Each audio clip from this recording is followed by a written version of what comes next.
Skull. What the hell happened? That loss is solely on Mike Zimmer. You should have left him in Detroit, the tarmac. That was ridiculous. What can Kirk Cousins do? He's got 3 picks this year. It's over 300 yards, 2 tutties. Thielen got injured. He still was finding Jefferson. What the hell was that defense? You played 2 deep, prevent the entire way. This isn't the first time this has happened. I saw this coming a mile away. Carolina, when they still had Sam Darnold and they're backed up on their own 1 or 2, they marched down the field, ended up losing an OT to the Vikings. But we forget about it because, hey, Vikings squeak out a victory. No, it's the same shit. This time you lose to the winless Detroit Lions. Terrible. Man Campbell greater than Zimmer? No, they're both buffoons. Zimmer. Look what Dan Quinn's doing as a defensive coordinator again for the Cowboys. That's your role. That's where you are best at your coaching. That's where you are best. Stick to that.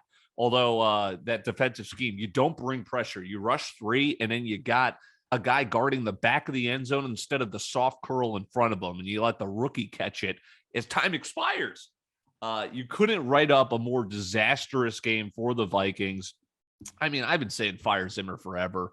What are we doing here? Get an offensive guy in there. Get a guy that has head coaching experience. Just anyone but Zimmer. It's not worked. You've had nothing. You've had just disappointment with Zimmer. I don't know what we're still doing there. Jared Goff, it is tied a season high of 3 touchdowns. How the hell do you let that happen? That is so bad. You're 5-7. What the hell is going? I mean, the extra game, the extra playoff team since last year has just been a mess. The NFC is so top heavy. It's just disgusting who the hell is still in the hunt, my Falcons included, for that, not only the 7th spot, but the 6th spot in the NFC too. And look what's happened to just the trajectory of seasons. The Dolphins, they could be in the playoffs. The football team, I was on them again as they beat the Las Vegas Raiders. The football team, they are currently the 6th seed. They play the Cowboys for potentially the NFC East 2 out of the next 3 weeks. That is going to be something to monitor. Kyle Shanahan strikes again. Turnovers.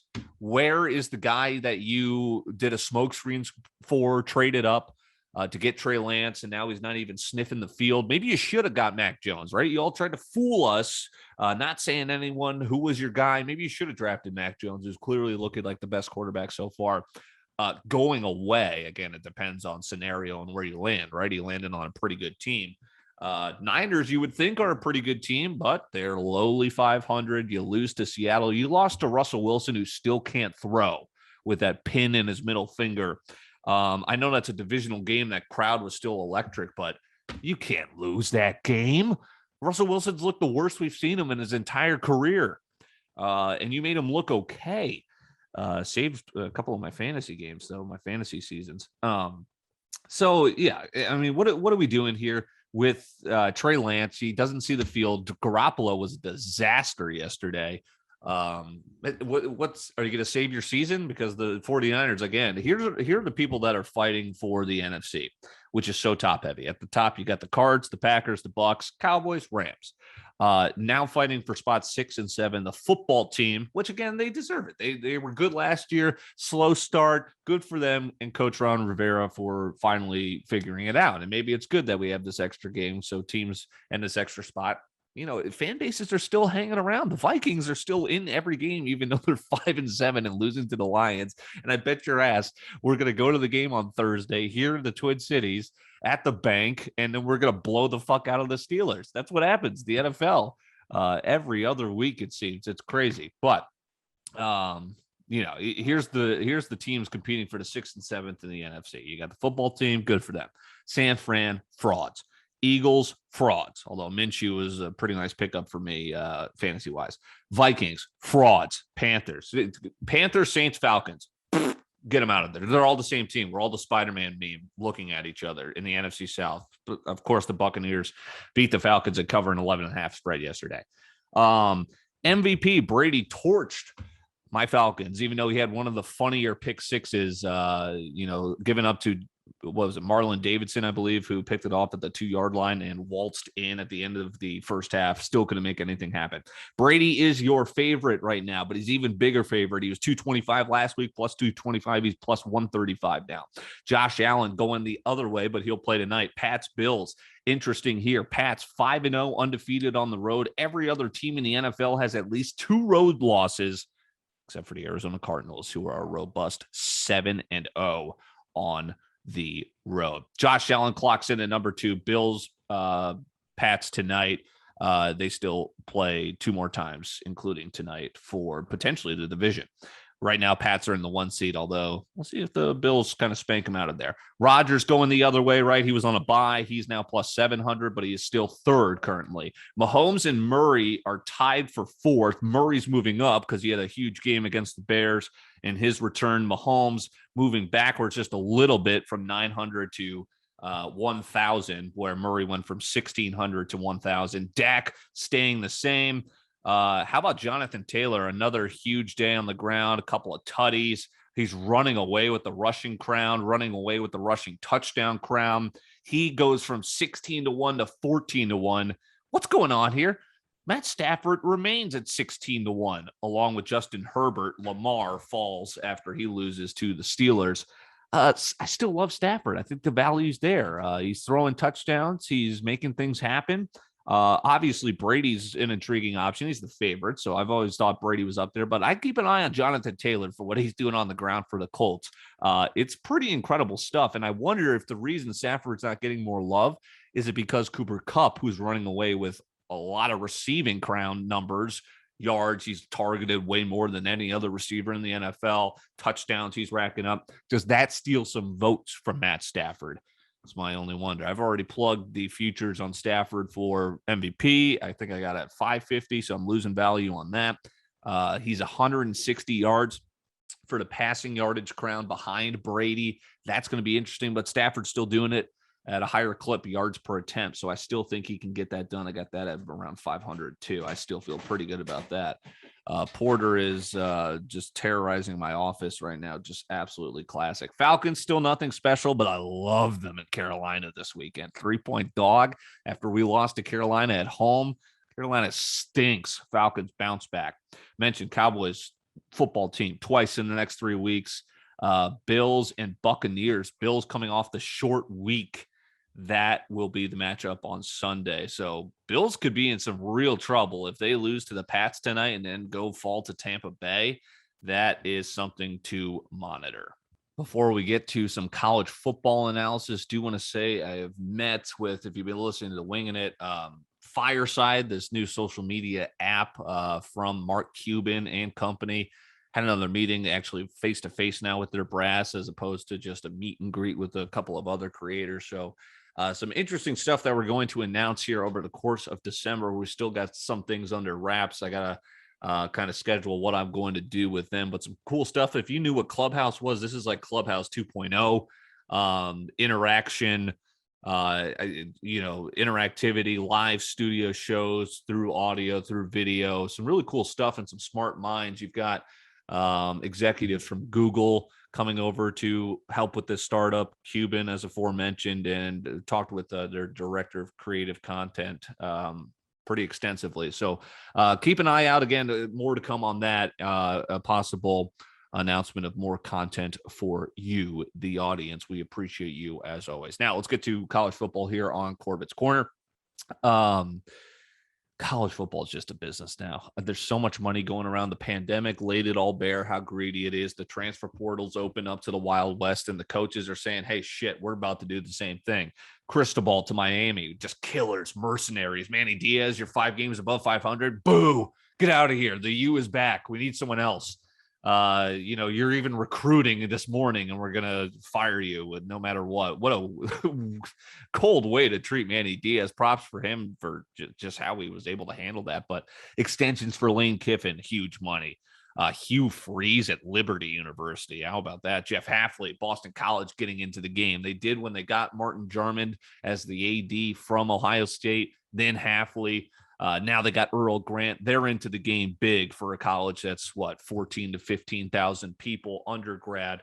Boston College is in the game. Miami trying to get back into the game, buying out Manny Diaz for 8-9 mil, buying out Cristobal for 8-9 mil. Oh yeah, and paying Cristobal 8-9 mil a year, breaking the bank as some donors have stepped up. Lincoln Riley, Oklahoma, SEC, money signs. Nah, I'm going to LA. I'll run USC from there. I'll run college football from there. Brian Kelly, yes, our patron saint, the touchdown Jesus. Nah, I'm going to go fake a Southern drawl accent and go to LSU, where Will Wade could be a corrupt criminal and still, coaches basketball team, right? He's on wiretaps yet. Actually, never mind. He's still going to be the coach. He's still going to have an undefeated team this year. So Brian Kelly, I do want to talk to Christian Verde, our social media guy, obviously, about the moves that LSU has made. See Ed Ogeron as he rides off into the sunset, getting that last win at home. National title in hand from one of the greatest college football teams ever. LSU's got a great basketball program again. Another undefeated team, another year looking sharp.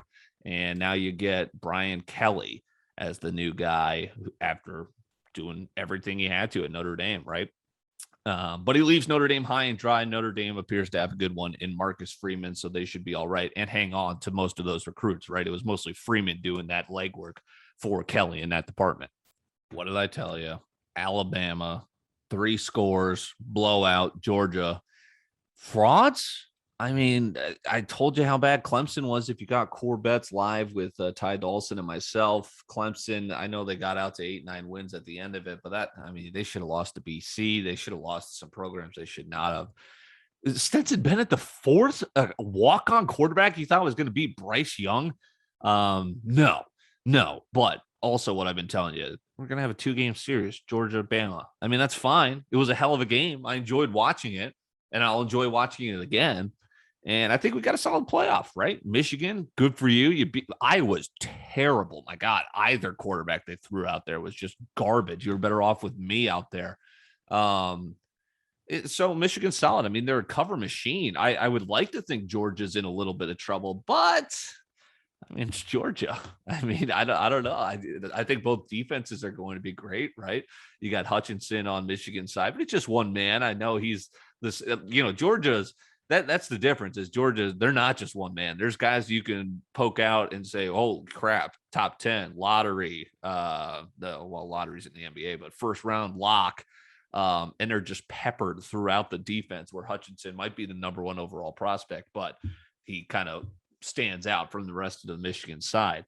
I think it's going to be Georgia-Bama, but I don't think I think Cincy might have an edge on the points. Remember, Alabama, was it last year? Win, no cover against Notre Dame in that first game. I think that's similar here. No pressure on Cincy. They got it done against a good Houston team. Blew them out. Cincy's solid. They've beaten Notre Dame at their place. That's a huge win. So what? They had an easy schedule. That was Georgia too. Now it's Cincy's chance to prove it, right? Against Bama, Georgia did not. Can Cincy prove it? The pressure was on the pressure was on Bama, right, in the SEC title, because if they lost, they were potentially toast. Georgia was in no matter what, right? So that, now Georgia's feeling it a little bit. I think they get by Michigan. I believe the line is moving towards Georgia right now, -8. And in Bama, the line actually moving towards Cincy from 14 to 13.5. And I think that might be the play. Look, I hope it's a fun game. Cincy, here's what I mean with no pressure is you're either going to be one of the greatest college football upset stories, Cinderella stories ever by toppling Bama after they toppled Georgia, or you're going to be remembered like Washington was a handful of years ago for just being, or Notre Dame, just being, hey, a great year, but you ran into Bama. Sorry. So let's hope it's a good game and don't hang your heads if it's not. Good for you guys for getting into the playoff. And I think it was deserving, not really too much. If Michigan lost, things would have gotten super interesting, but committee had a pretty easy gig in terms of figuring out the Final Four. And then it's apparently that there might not be the jeopardy for the next couple of years with the expansion of the playoffs. That could just be leaking comments here, leaking comments there. But, I would like to see more teams get in a chance, more Cincinnati's, more, think about if you got to see Ohio State with the second chance or a Baylor after they win the Big 12 title in thrilling fashion, maybe BC in a couple of years. How about that? Bryce Young locks up the Heisman going away. Easy money. He was fantastic. Tore apart Georgia, and you know what helped him? Bill O'Brien not calling plays anymore. Dear God. Keep an eye on this. Bailey Zappi, the Houston Baptist transfer, is at Western Kentucky. He is 4 touchdowns away from tying Joe Burrow's season record from that national title year, and he's not done yet. With the touchdown record, he wants to break the passing yards record too. He's 300 yards away from breaking that. He could do it in the bowl game on December 18th against Appalachian State. I love it. You know, I remember growing up watching Colt Brennan out in Hawaii, idolizing what he was doing. This guy's very similar. He's about to bust all the records. Unbelievable. So keep an eye out for that. BC gets Eastern Carolina in the Military Bowl. First win since 2016 in a bowl. God, I could taste it. BC's favored, but we're so injured. Do we get healthy in time? It's a couple days after Christmas. Here's what's cool. They did not want to go to the Fenway Bowl. They're like, let's go to the DMV area, right?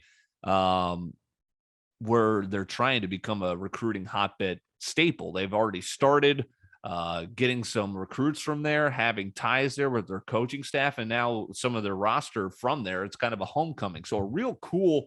Boston College is always finding ways to surprise me. I like that, we could have faced a Houston. We could have faced an SMU. That would have been a sexier matchup instead of Eastern Carolina. But hey, it's the first time we've ever faced the Pirates in school history. And you get a chance for a homecoming for some guys like Levy in the DMV area in Annapolis, Maryland, where this will be played. Maybe end what has been a disappointing year due to injuries with a feel-good win over Eastern Carolina. And the big news, Phil Jurkovec announcing today he is returning to BC. Smart decision. Injured this year. The stuff he put on tape in the last 2 games, disgusting. But he is obviously a talent. He's going to get some Heisman buzz next year. Hopefully he can stay healthy. He's coming back. I think Zay Flowers will say, let's run it back. Pat Garwo is going to be back. But Jurkovec was the reason it was a decision was because he was ranked number 6 in terms of Kuiper's listing of quarterbacks. I think that was a stretch. Well, I mean, he's got the people know he's good, but what I saw with the injury, I think it's going to rise his stock. He could have a chance to be a first rounder next year by coming back and putting together a potential Heisman-like season. So Phil Jurkovec coming back. That's awesome. I hope Zay Flowers chooses to follow suit and join our guy back in the Heights next year. Let's wrap up Corbet's corner here with some college basketball. Scotty, Wisconsin, 100-1 to 95-1 last week to 90-1. Another interesting win this past week. They're in the top 25. Come on. I'm hoping. Gonzaga loses again. How about that? Give the Gophers some damn respect. The Gophers. I like to laugh at the football team. I'm actually rooting for Ben Johnson and the basketball team. Undefeated 12.5-point dogs at Mississippi State League yesterday. Psych. Outright win. Gophers undefeated. Still one of just a handful of teams, I believe 10 or a dozen. They host Michigan State on Wednesday. I wanted to go to the game. Too bad the Minneapolis Misfits FC soccer. Well, tough 2-game losing streak for the boys, but and girls, but we're coming back strong. We're getting back to 500 Wednesday night. Unfortunately, so we can't go to that Gophers game live at the barn. But will they get some damn respect? No votes from the AP this week. That is disgraceful. Undefeated Gophers under Ben Johnson. They've got Michigan State on Wednesday. They're ranked. That would put some real eyes with a Big Ten win at home. Interested to see what that line is coming up. Lots to get to this week. Winging it. I'm going to be potentially at the Vikings game on Thursday. I was hoping to go to Michigan State, Minnesota, Michigan State Wednesday, Vikings game Thursday, Steelers come to town. And then I'm going to Cincinnati, taking in my first Bengals game this weekend as San Fran comes to town. I get to make fun of Shanahan. I hope we get good seats. I'm just barking at him at the sideline for being a buffoon. So big week here on the Corbett Sports Podcast Network. Tap in, keep it locked in right here. Winging it coming out again this week as well.